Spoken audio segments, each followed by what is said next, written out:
para mas nagbibiyak o nagbibiyak. For example, ang hands-on sa IC, sa computer. Diba? Mas gusto ko yung kung paano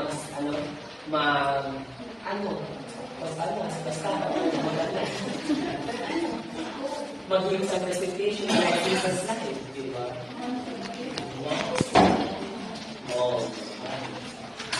Naalala mga visual na gusto yung makasulat sa banong, kung gusto mo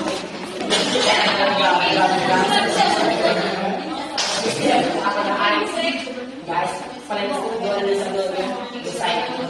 Nabang sa tayo din sumabot sa inyo yung mga learning style. Last, year. Yes. Meron mga bago yung sa ibang balipon. Prepare your body, hands, and skills of the touch. Meron, what do you mean solitary?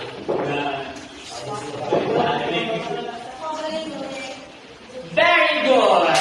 Nice! Solitary. Tanda sa tayo. Solitary na. Ang solitary na makalersin lang tayo doon sa mga tao na mas knowledge, mas nakataas niya knowledge. For example, teachers, mga expert mga ganyan.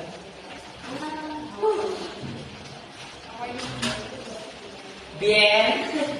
According to Tom Nelson, 2000, differentiated instruction is teacher response to student varying needs, interest, and learning styles.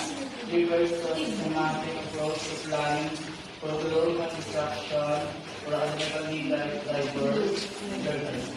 Ang una ko dapat nabasa ng examen, sabi ng Corey na na multicultural learners really side-side ng mga cultures. So, dapat ang teachers is kapag mag-adjust, kapag mag-adapt sa mga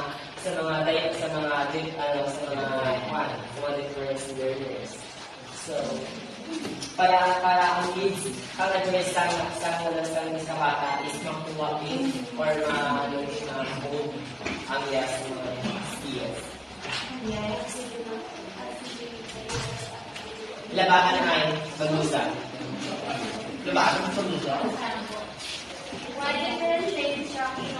So differentiate successful and flourishing learners. Teaching and learning experience needs to be designed in a way that provides opportunities for students to learn and demonstrate their understanding in current ways.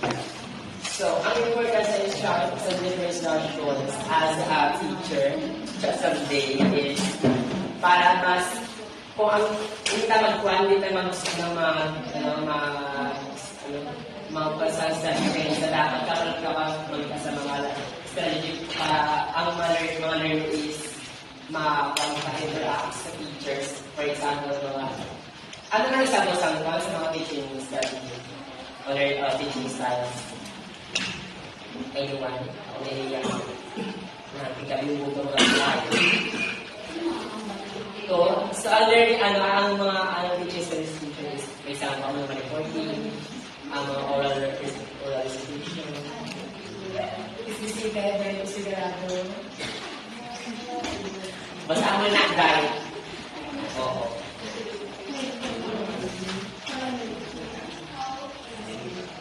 Ang bae.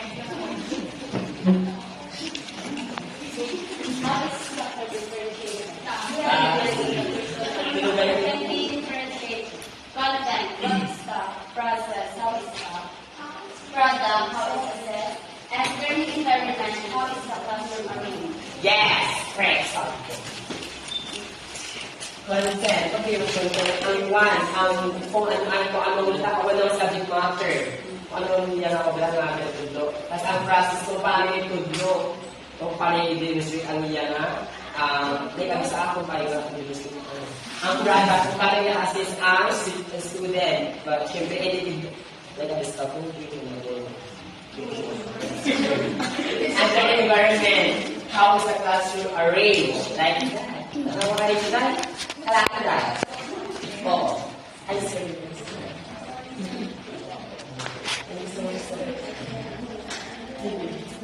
Okay, so guys, ang application ko na ganun ganun. So, ang type ng turas pala. Next, hindi na tabahan ng mga role-play about sa kung paano future mag